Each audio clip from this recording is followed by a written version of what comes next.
ಯುವ ನಿಧಿ ಯೋಜನೆಯ ಮತ್ತೊಂದು ಅಪ್ಡೇಟ್‌ಗೆ ಎಲ್ಲರಿಗೂ ಸ್ವಾಗತ. ನಾನು ನಿಮ್ಮ ಪ್ರೀತಿಯ ಶಿವು. ಇವತ್ತಿನ ಒಂದು ವಿಡಿಯೋದಲ್ಲಿ ಯುವ ನಿಧಿ ಯೋಜನೆಯ ಮೇ ತಿಂಗಳಿನ ಹಣಕ್ಕೆ ಸಂಬಂಧಪಟ್ಟಂತೆ ಈಗ ಒಂದು ಮಹತ್ವದ ಮಾಹಿತಿ ಅದರ ಬಂದಿದೆ. ಸೊ ಬನ್ನಿ ಇದರ ಬಗ್ಗೆ ಇನ್ಫಾರ್ಮೇಷನನ್ನು ಈ ವಿಡಿಯೋದಲ್ಲಿ ನಾವು ತಿಳ್ಕೊತಾ ಹೋಗೋಣ. ವಿಡಿಯೋವನ್ನು ಸ್ಟಾರ್ಟ್ ಮಾಡ್ತೀನಿ. ಅದಕ್ಕಿಂತ ಮೊದಲು ನೀವಿನ್ನೂ ನಮ್ಮ ಚಾನಲ್ಗೆ ಸಬ್ಸ್ಕ್ರೈಬ್ ಮಾಡದೇ ಇದ್ದರೆ ಈ ಕೂಡಲೇ ಚಾನಲ್ಗೆ ಸಬ್ಸ್ಕ್ರೈಬ್ ಮಾಡ್ಕೊಳ್ಳಿ ಮತ್ತು ಲೈಕ್ ಮಾಡಿ. ಈಗ ನಾವು ಮಾಹಿತಿಯನ್ನು ತಿಳ್ಕೊತಾ ಹೋಗೋಣ. ಹೌದು, ಇವತ್ತು ಯುವ ನಿಧಿ ಯೋಜನೆಯ ಮೇ ತಿಂಗಳಿನ ಹಣವನ್ನು ವಿದ್ಯಾರ್ಥಿಗಳ ಖಾತೆಗೆ ಬಿಡುಗಡೆ ಮಾಡಲಾಗ್ತಿದೆ ಅಂತ ಹೇಳಿ ಇನ್ಫಾರ್ಮೇಷನನ್ನಾದರೂ ತಿಳಿಸಲಾಗಿದೆ.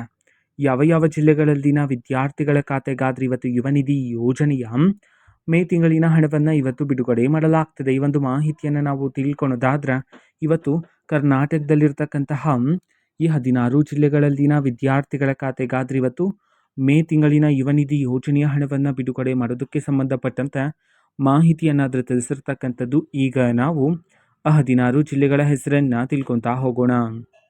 ಮೊದಲಿಗೆ ವಿಜಯಪುರ, ವಿಜಯನಗರ, ಯಾದಗಿರಿ, ಮಂಡ್ಯ, ಮೈಸೂರು, ರಾಯಚೂರು, ರಾಮನಗರ, ಶಿವಮೊಗ್ಗ, ತುಮಕೂರು, ಉಡುಪಿ, ಉತ್ತರ ಕನ್ನಡ, ದಕ್ಷಿಣ ಕನ್ನಡ, ಧಾರವಾಡ, ದಾವಣಗೆರೆ, ಚಿತ್ರದುರ್ಗ, ಚಾಮರಾಜನಗರ.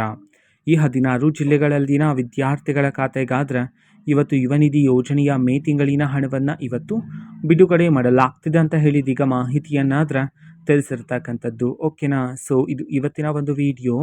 ಇದೇ ರೀತಿ ಇನ್ನು ಹಲವಾರು ಯೋಜನೆಗಳಿಗೆ ಸಂಬಂಧಪಟ್ಟಂತೆ ಮಾಹಿತಿ ಬಂದ ನಂತರ ಆದಷ್ಟು ಬೇಗ ನಾನು ನಿಮಗೆ ಇನ್ಫಾರ್ಮೇಷನನ್ನು ತಿಳಿಸ್ತೇನೆ.